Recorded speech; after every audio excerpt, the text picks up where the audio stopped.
समय के साथ साथ यहाँ तीर्थ यात्रियों की बढ़ती संख्या को देखते हुए इस परिसर में धर्मशाला और भोजनालय की आवश्यकता महसूस हुई।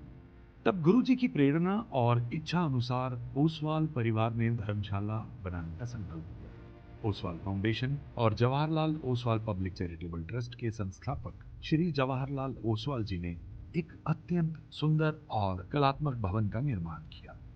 यह धर्मशाला तीर्थ यात्रियों की आध्यात्मिक यात्राओं के लिए किसी स्वर्ग से कम नहीं है।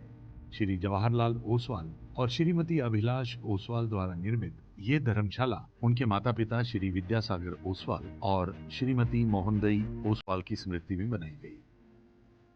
श्री जवाहरलाल ओसवाल जी की दिली इच्छा थी कि वो अपने माता पिता जिन्होंने उनके लिए अपार त्याग और समर्पण किया है, उनके सम्मान में एक सुंदर और यादगार भवन का निर्माण किया जाए।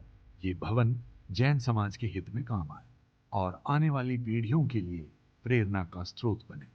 ये धर्मशाला 60,000 वर्ग स्क्वायर फीट में बनी है, जिसमें आज के आधुनिक वास्तुकला का पूरा ध्यान रखा गया है।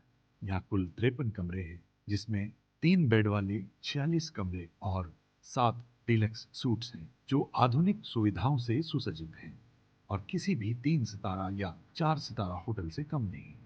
सभी कमरों में बाथरूम अटैच हैं, एयर कंडीशनिंग और वाईफाई की सुविधा भी उपलब्ध है। धर्मशाला का शांत ग्रामीण परिवेश तीर्थ यात्रियों को एक स्वच्छ और शांति से भरा वातावरण प्रदान करता है और यहाँ मन को आत्मिक शांति का अनुभव होता है। इस परिसर में ओसवाल फाउंडेशन द्वारा संचालित अभिलाष ओसवाल भोजनालय भी है, जहां एक समय में 350 से 400 लोगों के लिए भोजन की व्यवस्था की जा सकती है।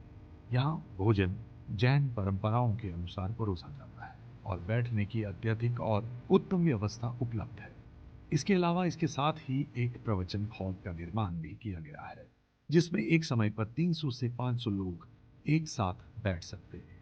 इस हॉल में अत्याधुनिक साउंड सिस्टम और एयर कंडीशनिंग की सुविधा भी उपलब्ध है। जैन समाज के सभी समुदायों के गुरुजनों के ठहरने के लिए आधुनिक सुविधाओं से सुसज्जित उपाश्रय का निर्माण भी किया गया है, जिसका नाम श्री आत्मवल्लभ जैन उपाश्रय रखा गया है। इस धर्मशाला के निर्माण से आने वाले समय में ये स्थान एक प्रमुख तीर्थ स्थल के रूप में उभर कर आएगा और बड़ी संख्या में श्रद्धालु यहाँ दर्शन के लिए आएंगे। मेरा एक सोच थी, लुधियाना में पैदा हुआ मैं, जैन समाज में पैदा हुआ। मैं चाहता था कोई हम जैन समाज के लिए, अपने समाज के लिए हम कोई ऐसा काम करें जो दुनिया, हमारी जैन समाज के लोग इसको याद रखें कि हमने कुछ चीज़ बनाई है। ये हमारा इसलिए हमने धर्मशाला को बनाया है, अपने समाज के लिए।